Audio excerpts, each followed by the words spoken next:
सोचें, अगर एक ऐसी ताकत मौजूद हो जो फौलाद को ऐसे चीर दे जैसे वो मक्खन हो। ऐसी मशीन जो हज़ारों किलो वज़नी गाड़ी को सिर्फ 1 मिनट में गायब कर दे। ये कोई साइंस फिक्शन नहीं, ये है इंडस्ट्रियल मेटल श्रेडर।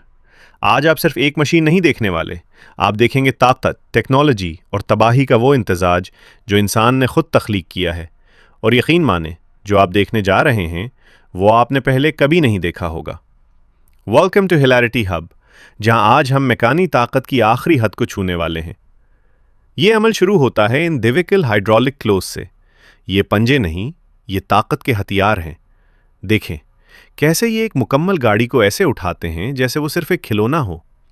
जैसे ही गाड़ी मशीन के मुंह में दाखिल होती है, एक लम्हे के लिए खामोशी और फिर क्रैश। ये आवाज़ सिर्फ टूटने की नहीं, ये है धात के हार मानने की आवाज़। यहां काम कर रही होती है टार्क की बेरहम ताकत, जो हर बोल्ट, हर फ्रेम, हर जॉइंट को चैलेंज करती है। आप जो सुन रहे हैं वो सिर्फ शोर नहीं, ये एक पूरी इंजीनियरिंग की जिंदगी का खात्मा है। और अब असल खेल शुरू होता है। जरा गौर करें इन घूमते हुए शॉफ्ट्स पर। यह आम धात नहीं, ये है टंगस्टन कार्बाइड के दांत, जमीन के सख्त तरीन मवाद में से एक। ये सिर्फ दबाते नहीं, ये चीरते हैं, काटते हैं और तोड़ देते हैं। डुअल शॉफ्ट सिस्टम, दो घूमते हुए महवर, मुकम्मल हमाहंगी में, जैसे दो दरिंदे शिकार को चीर रहे हों। कोई इंजन ब्लॉक, कोई सस्पेंशन, कोई चेस, कुछ भी उनके सामने ज़्यादा देर नहीं ठहरता। और सब कुछ हो रहा है मिली सेकेंड्स में। हर लम्हा सेंसर्स दर्जा हरारत, प्रेशर और फ्रैक्शन को मॉनिटर कर रहे होते हैं, क्योंकि यहाँ एक छोटी सी गलती एक बड़े धमाके में बदल सकती है। एक आम गाड़ी एक मुकम्मल इंजीनियरिंग का शाहकार होती है, इंजन, ट्रांसमिशन, टायर्स, इलेक्ट्रॉनिक्स। लेकिन यहाँ ये सब कुछ सिर्फ चंद सेकंड्स में एक बेतरतीब मलबे में तब्दील हो जाता है। एक भारी कास्ट आयरन इंजन ब्लॉक जो आम हालात में सालों तक चलता है, यहाँ सिर्फ चंद सेकंड्स में छोटे छोटे ज़र्रात में बदल जाता है।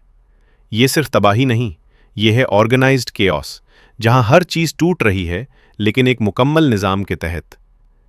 लेकिन कहानी यहाँ ख़त्म नहीं होती। असल जहानत अब शुरू होती है।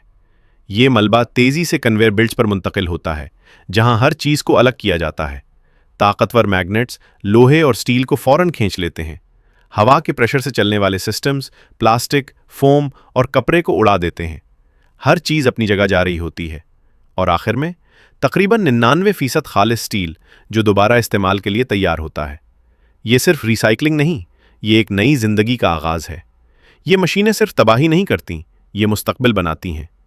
आज की दुनिया में जहां वसाइल कम हो रहे हैं, ये श्रेडर्स हमारी ज़मीन को बचाने में अहम किरदार अदा कर रहे हैं। कम माइनिंग, कम तवानाई और ज़्यादा रिसाइकलिंग।